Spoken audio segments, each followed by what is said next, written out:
ndakudana mwanangu. Ndakudaidza. Inini wakawana baba wakanaka wakaita lucky mwanangu. Nekuti ndinzvengi kudai. Uchokwanje baba. Unozviziva. Ndinongonanga straight kudai. Andigona kurova mpinyi ndakaviga imbwa. Uchu. Kurova imbwa ndakaviga mpinyi. Ndongotaura zvazviri. Nyaya iri kunetsa mwanangu yapa ndikufonere kubva kwako Zhombe uye kuno kumvuni. Nyaya 1. Nyaya mwana wangu Bayu. Mwana wangu vaBybit ndakamukudza nenzira dzakanaka ndichimuchengeta ane tsika ndozoti hakuna kana problem ikoko.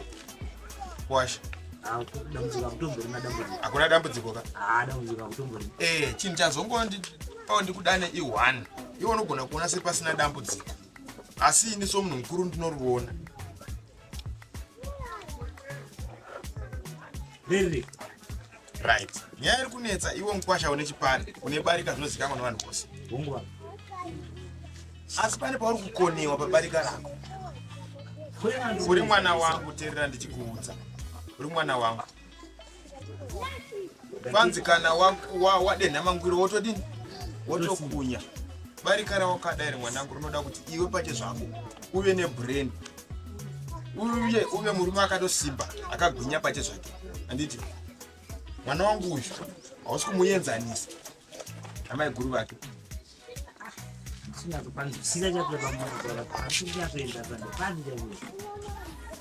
Hausi kubhalansisa. Ukapa uyu dhora unofanira kupawo mai guru wacho dhora. Anditi rega nditange ndisati kana kukapa mai guru wacho. Rega nditange mwana wangu. Chawaitira mwana wangu itira wani mai guru wachona. Anditi ukapa uyu mukaka uyu ukamutengera lacto. Mai guru wacho ngavatengerwewo lacto. Anditi mashoko aunomuudza uyu werudo. I love you, I do what. Itawo kunani? Kuna mai guru wacho. I do this, I do that. Kuna mai guru wacho. Ndokuti barika uri kuenzanisa. Zvandinongoita sekusezva munongoreva ndisingazvidi dambudziko chari chairo riri kunyatsobva pake charia kunoti dambudziko. Naiwe. Dress rakatengerwa mai guru akatengerwa. Hauna vatengesera kuvatengera madress epepuru aya akareba mazuva ano. Hauna vatengera mai guru wacho. Papa baenda katenga. Asi kuti mari ndo yakazoita choma chete. Usina kugara watenga dress racho munhu akangwara agara rega kudini kutenga dress racho. Handiti unoona. Ndokuti ubhalansa chipari chako. Unorega kutenga dress iroro. Kana mari ichikwana zvimasiketi zvema$5 wotenga zvema$5 zvinosvingani zviviri. Chandakafunga ndakangoona kuzvanga zvimweni ndaona tumari tushoma tatiranda takasanga tumusamba ndikachiregedza nditanga kutengera kutanga ndochizopedzisira newandinogara nayo wedu. Asi gore ratokwanazve nekuti pauchazotenga uyo futika chakuita sechitsva kuchitengera uyo unoroyiwa mwana wangu. Wakunzi wakamutengera dress nauna riya ravasaro iri ravatsva kana kupiswa unogona kupiswa chero nemoto kudai kana kutsengeswa nemombe. Unofanira bhalansisa. Iwe ingoza zvatikuudza uri mwana wangu ndokuda ndokufarira baba wabro. Ndapanzvisa baba ndichagadzirisa ndichaenda sekudaro sezvamarira. Nanganisa zvinhu zvako kudai. Nanganisa. Ndichaenda sezvamarira. Corrugate iya waiti yakatengerwa mai guru wakatengerwa. Uona manje. Manga muchiti imwe yange yasara ngeiri shoma saka ndongangoti kana wati chipari pakaita imwe iri hafu. Handiti zvirinani kutorasa wotenga dziri tsva dziri ngani 2. Iwe ndiwakada chipari chako ndiwakada kuwa tindozoisa kuti zvino ichipanda kushanda tsina nangoti iwe ngeni kungaitimboshanda uko minde mutenga waigona kutoti itsva yawo nayo wochengeta woti hafu iyi munhu wese ngasvinire. Corrugate inongoshiranwa munhu wese osvinda munhu wese zvinosvika yapera kwete kuti wobva wapa ushu. Bhalansisa zvinhu zvako chose kutanga izvezvi mukwasha. Kana usingadi kuti nditsamwe inini ndinotsamwa ini. Achirege kusvika ipapo. Bhalansa barika ngarifanani. Zvamaronditsura ndatozvizisa. Barika ngaridini? Ndati barika ngaridini? Ngaribalansi kuenzanisa. Ngarifanani kwete kubhalansa ngarifanani. Ukati kune uya I love you toendawo kune uya kuti I love you. Ukati ndoda kukubereka kune uyu neuyu wototi ndoda kukuberekawo. Ndokubhalansisa nyaya dzako. Azvimbofi zvenzana. Ye? Azvimbofi zvenzana. Barika rinongoenzana kana munhu achirida. Arimboenzani. Unozwa nezvebarika mune barika here? Ini handina barika asi kuti ndiri munhu mukuru kaini. Ndakaona kugara nhaka uona dzevamwe. Nekunaka kwakaita mama nekushata kwakaita mai guru. Mungaenzanisa sei? Anditi ndiye akataura vanhu vacho nekunaka nekushata kwavo. Anditi akataura woga. Iwe ungaona kunaka kwako obvious nongoti mai vako vakanaka. Ungaona kunaka kupi? Kwaunotofunga sekuti kushata iko ndokunaka. Mai vako pangu ndo vakatoshata. Ngaango balancisa. So, anditi Ane makuwa asina mbo balance. ndiwa wakada makuwa ako kwasha. Imichenda yemutambira kure nyadzi yadzikopinda. Ndemutambira kure pro.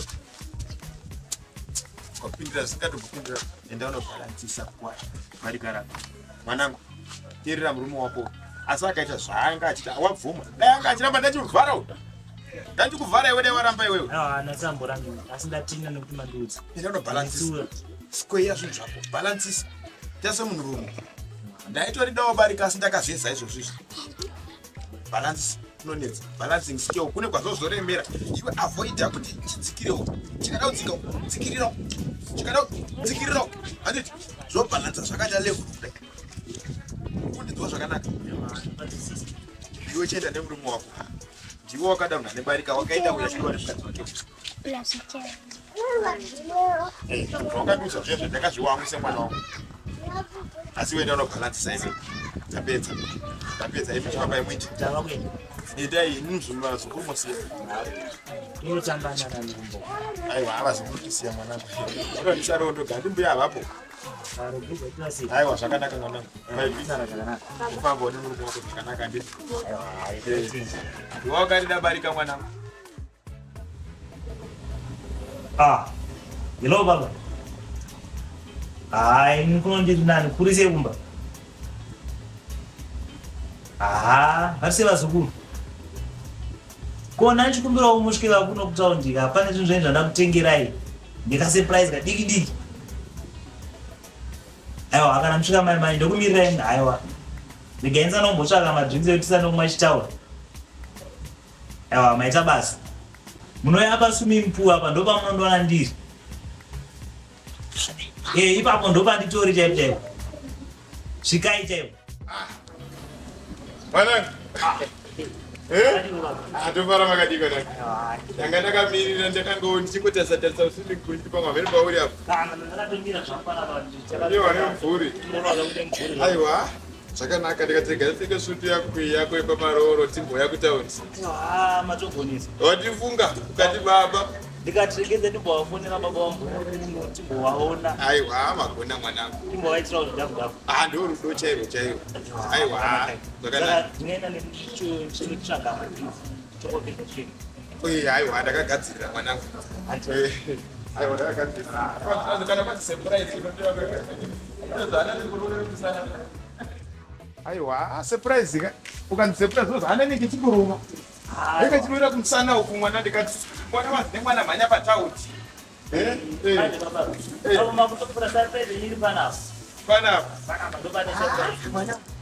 ndekufenicha zvekuti waita iri wodhirop ukada kuti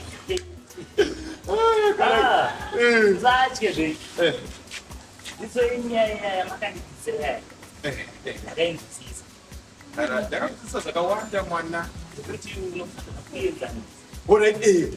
Kana une chipari mwanangu ngazvienzane tsetsetere kudai handiti hawakapavata Manje zvino manje zvadai anazvo manje surprise kangu ngasiverere venyu manje. Katorikidza ratoenda severe kwa vakashayika anshuwa waita mwanangu unozwa ndokunonzi kuti munhu watezvara kana akashayika somukwacho anomhanya otenga uchi Coffin aiwa wagona vatenda manje zvino manje paese ari panapa pane machena pane saka iwa vatengera nerufu aiwa ndakatengesa bvarenyi pane yese panapa yokuenda nditaura motisa bvarenyi atete kuti ndisarudze Coffin apa ndaenza iwe ndakufaka inini ari pane makatira ndakatenga repepa ndopanda kutengera repepa ndareva dhiresi kapaya saka zvino manje ndaenza sakwese manje iwe kwenza uri kurova kuti wavatengera Coffin inotitengera Coffin ndiri mupenyuka inini aiwa ndikuenzanisa aiwa kwenza iwe waigona kuti wavatengera hako Coffin inondipa hangu zvemari izvo ndikapa mari kwamunhu vaiva kuda vakuti mari apa itangoona kuti sendina ndatenga uko ndangoti ndingotenga ndingopisa ndikuona ndingogara riripo kuno aiwa unga watobhadhara aiwa ini Coffin achiri dei Inda sande kuda kufuku chokufa inini mkocha inini. Saka zvinotoita sei? Mungosara mchizongoonesa kana ndatengera. Wangobhadhara here kana usitobhadhara unogona ngoreko. Bhadhara saka ngende munotsvaka madrinks ebadzava musanofunga toita sei sindida kuzvitapedza. Watengera Coffin. Iwe inda sande kuda kufa inini. Iwe yakanoda kudzaipa papa sarodzaire njeri chero ndiripa. Iwe unoda kuzwisisa ende iri vakuenzanisa kuti aiwa Coffin inini aiwa Coffin mira kwacho.